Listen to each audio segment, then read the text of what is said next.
Hola amigos de Matemática Uni, sean bienvenidos una vez más al curso de máquinas eléctricas estáticas.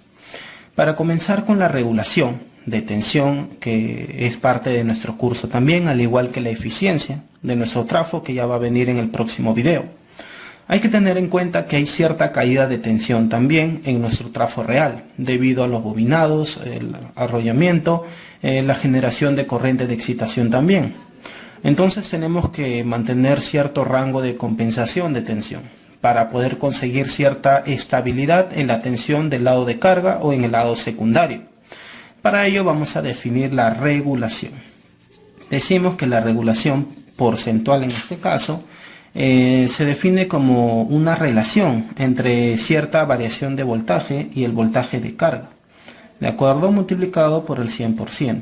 Pero esa variación de voltaje lo podemos calcular como el voltaje en vacío, ¿de acuerdo? Como el voltaje en vacío y la diferencia con el voltaje de carga. Todo eso dividido entre el voltaje de carga y por 100%.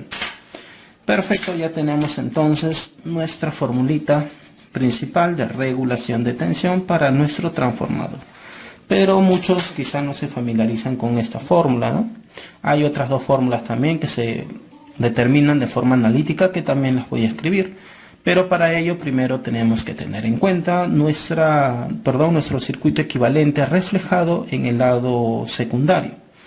Tenemos acá nuestra tensión, ¿sí? Nuestra tensión en vacío E sub 2.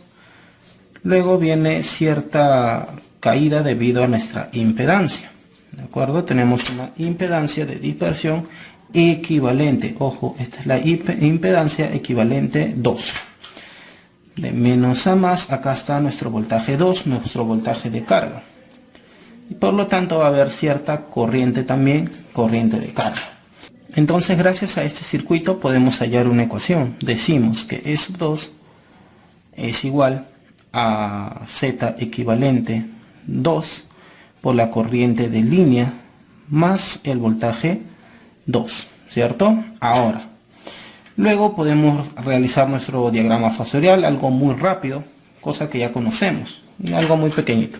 A la vez tenemos que decir que nuestro Z equivalente 2 es igual al Z, Z número nada más, equivalente 2, con cierto angulito, le vamos a llamar un angulito phi.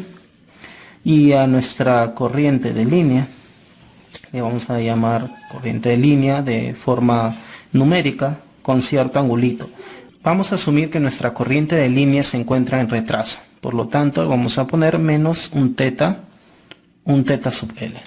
Y ahora procedemos a realizar nuestro diagrama fasorial de forma rápida, porque ya hemos aprendido esto desde el segundo video, si mal no recuerdo. Tenemos acá nuestra corriente, ¿sí? Nuestra corriente IL en retraso con el angulito que ya hemos dicho, que sería teta sub L, ¿de acuerdo? Tenemos también acá, esta corriente es multiplicada por la resistencia y a la vez perpendicular a ella está por la reactancia. Si unimos estos dos, estamos obteniendo nuestro E2. Esto es V2. Y ahora, esto de acá también, este angulito, ya conocemos. Este angulito es phi, ¿de acuerdo? Ahí está, ese angulito phi. Ahora, con respecto a las otras dos equivalencias de la regulación, lo podemos calcular de forma analítica, como ya lo he dicho.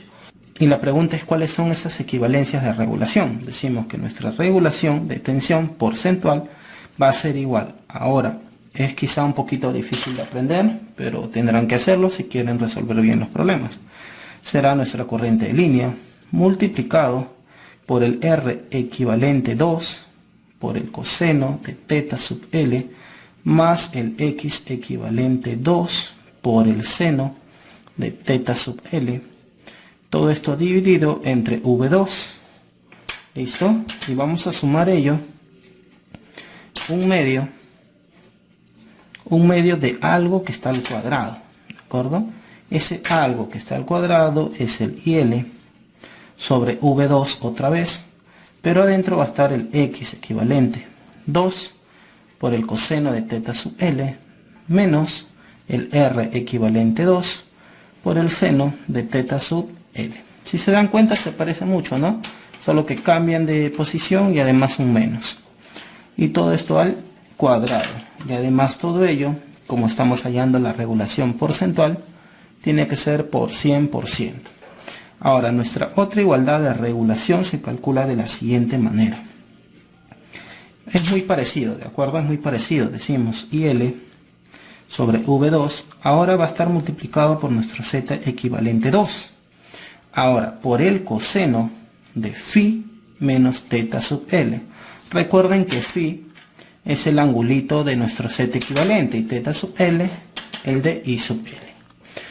Más un medio multiplicado por el IL entre V2 por el Z equivalente, otra vez más 2, por seno de phi menos teta sub L. Todo esto de acá elevado al cuadrado. ¿De acuerdo? Por 100% para que esté de manera porcentual. Ahora ustedes dirán, pero ¿cómo salen estas fórmulas?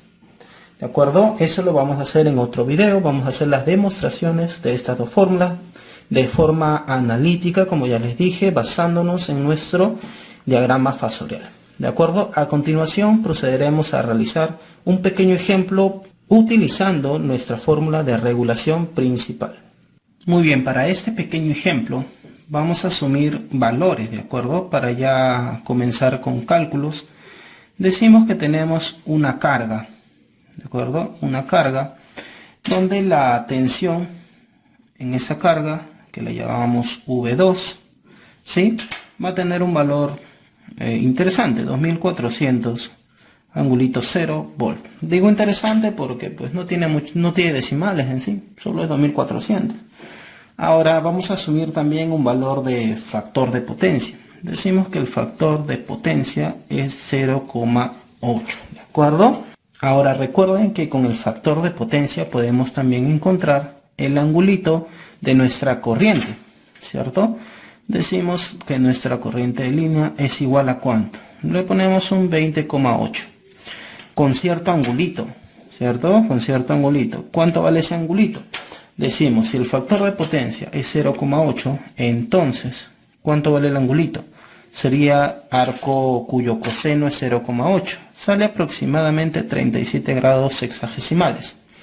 Como la corriente va a estar en retraso, decimos menos 37 grados sexagesimales amper. Listo, tenemos que ponerle también valores a nuestra resistencia equivalente.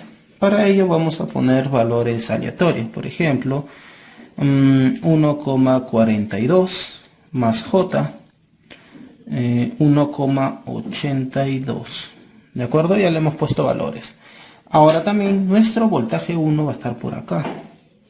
Voltaje 1 le pongo, ¿ya? Voltaje 1 va a ser el E2, que le hemos visto en la definición. Pero le pongo solo voltaje 1. Ahora acá también podemos usar nuestra malla, ¿no? Encontrando nuestra siguiente ecuación. Decimos que V2 es igual a nuestro Z equivalente 2 multiplicado por nuestra corriente de línea sumado a nuestro voltaje 2. Bueno, acá estaba voltaje 1, perdón, ¿cierto? Voltaje 1. Listo, ahora vamos a reemplazar. Nuestro voltaje 1 va a ser igual. ¿Cuánto vale nuestro Z equivalente? Le hemos puesto un valor de 1,42 más J 1,82.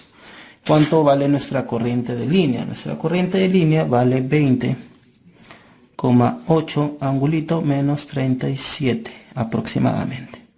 Sumando a ello nuestro voltaje 2 que hemos puesto 2400, 0, ¿no? 2400, no hay problema.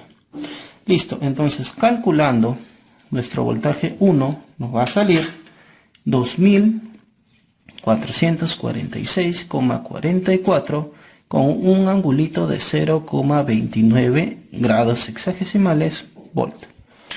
Listo, ya tenemos entonces nuestro voltaje 1.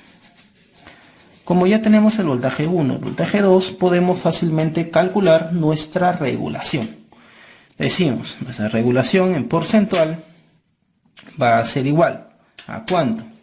Recuerden que cuando calculamos la regulación solo son módulos, ¿de acuerdo? Solo son módulos, no vamos a utilizar los fasores. Módulo de V1, 2446,44. Vamos a restarle V2, que es 2400. Y a ello vamos a dividir entre V2, que es 2400. Y a esto de acá vamos a multiplicar por 100%. Entonces decimos que nuestra regulación de tensión porcentual, en este caso para nuestro trafo, va a ser igual. Restamos y dividimos, nos va a salir aproximadamente 1,93%. ¿De acuerdo? Mientras más chiquita es la regulación es mejor, que nos indica que hay menor caída de tensión debido a nuestro bobinado, debido a nuestra corriente de excitación. ¿Está bien? Entonces nos conviene que la regulación sea muy pequeña. Pues bien amigos, ya para el siguiente video vamos a aprender lo que es la eficiencia de nuestro transformador, que es un tema un poco largo porque tenemos que ver también cómo afecta el factor de potencia, cómo afecta el índice de carga a nuestra eficiencia y también cómo encontrar la eficiencia máxima para nuestro transformador y qué relación tiene que ver también con nuestro índice de carga. Espero les haya gustado y hayan aprendido algo. Hasta el siguiente video.